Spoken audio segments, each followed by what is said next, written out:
A battery produces an electric current when its positive end, called the cathode, and its negative end, called the anode, connect via a conductive pathway in the battery-operated device. This pathway conducts electricity when three components, two electrodes and an electrolyte, interact. These alkaline batteries are the rechargeable type. They last for years, depending on how you use them.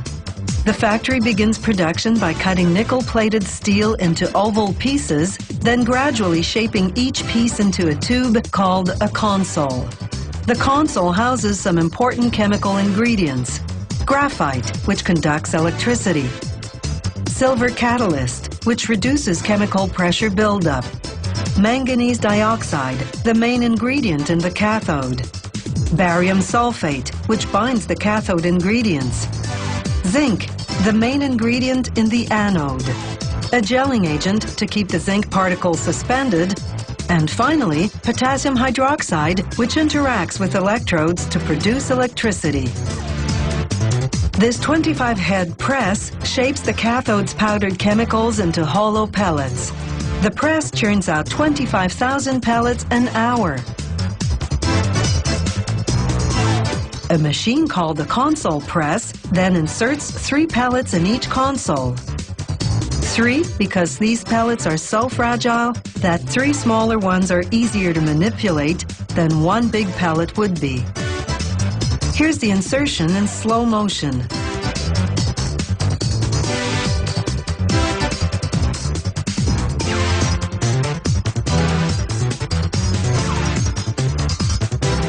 The next machine makes a ridge on one end of the console to help seal it.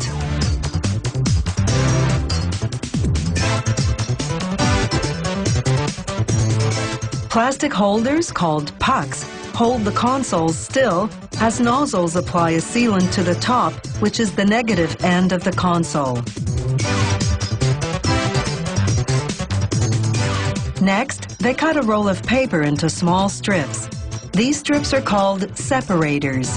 They have microscopic holes that permit the flow of ions, electrically charged molecules, between the cathode and the anode. A hot melt glue machine deposits a small amount of glue into the separator, now rolled, and seals the positive end of the paper tube. The glue cools and hardens over the next minute and a half as the consoles move along a conveyor. The next machine injects an electrolyte, a potassium hydroxide solution. It takes 9 minutes to soak through the separator liner into the cathode pellets. Nozzles then inject about 4 grams of zinc gel into the anode cavity. Only about 2/3 of the gel weight is actually zinc. The other third is this company's closely guarded trade secret. It's what makes these batteries rechargeable. The zinc gives the gel its silver gray color.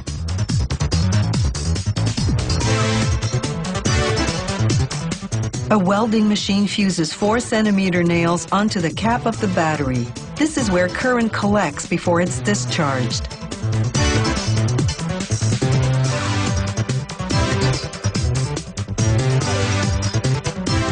The machine ejects the cap when finished, and another machine inserts it into the negative end of the battery.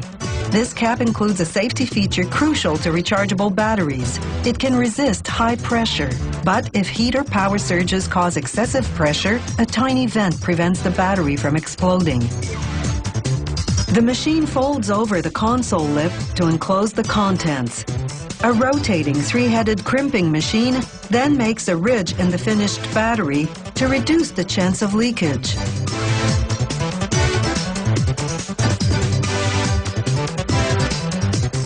An electrical testing machine contacts each battery for 200 milliseconds to ensure it has at least 1.5 volts.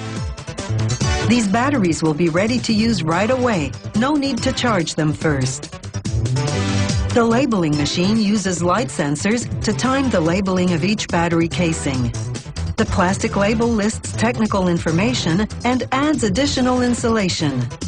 Then, 3 seconds in an oven at 198 degrees Celsius shrinks the labels to a tight fit.